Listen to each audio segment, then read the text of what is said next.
আসসালামু আলাইকুম এভরিওয়ান। বাংলাদেশের ছাত্র রাজনীতির একটি আলোচিত নাম নুরুল হক নুরু। ২০১৮ সালের কোটা সংস্কার আন্দোলনের সময় তিনি সামনে এসে নেতৃত্ব দেন। সেই আন্দোলন ছিল শিক্ষার্থীদের অধিকার আদায়ের দাবি। কিন্তু সেই সময় নুরুল সহ অনেক ছাত্র নেতারাই হামলার শিকার হন। নুরু নিজেও গুরুতরভাবে আহত হন। তখনকার সরকারের সময় এই হামলা যেন আন্দোলনের দমন নিপীড়ন প্রতীক হয়ে দাঁড়ায়।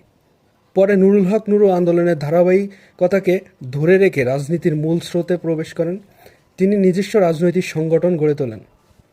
ধীরে ধীরে দল এবং দলীয় কাঠামোর রূপ নিল। অনেকের কাছে তিনি ছিলেন বিকল্প রাজনীতির প্রতিশ্রুতির প্রতীক। কিন্তু দুঃখজনক ব্যাপার হলো, আজ তার নিজের দল ক্ষমতায় আসার পরও সমাবেশে তাকে হামলার শিকার হতে হয়েছে।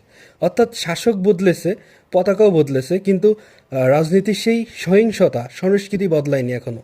এই ঘটনার একটা বড় শিক্ষা আছে। বাংলাদেশের রাজনীতিতে হামলা, দমন, পীড়ন এবং প্রতিপক্ষকে শক্তি দিয়ে দমন করার প্রবণতা এখনও বিদ্যমান। আর এই চক্রের এক ভুক্তভোগী হিসেবে বরাবর সামনে চলে এসেছেন নুরুল হক নুরু।